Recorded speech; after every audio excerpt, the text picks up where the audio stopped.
Welcome to Burlap Teachers. Enjoy the video. You start by validating the essentials. Sign into your Microsoft account on a browser to confirm credentials and possible security prompts. Once done, make sure your connection meets cloud gaming needs, prefer wired or a 5 GHz network, and test for 5 to 50 Mbps stability. Also check Xbox Live service status so you're not chasing a server outage. These checks remove obvious blocks quickly. Now you'll fix local device and auth problems that typically cause the sign in error. Now refresh authentication. Sign out of all Xbox and Microsoft sessions, then sign back into Force Token renewal.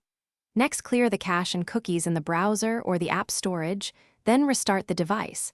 This resolves stale session data. If using a console or mobile app, remove the account entry and re-add it so a fresh OAuth token is issued.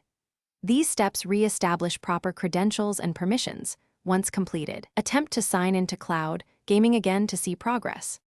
Complete the process by updating the Xbox app and your console or device firmware so compatibility issues are removed. Make sure any VPN or proxy is disabled. Cloud gaming often fails behind those, and verify NAT is moderate or open to allow services through. Power cycle your router and modem if sign in still fails. One key troubleshooting tip: if problems persist, reproduce the error, capture exact error codes, then contact Xbox support with those details. Thanks for watching. Consider subscribing if this video helped you.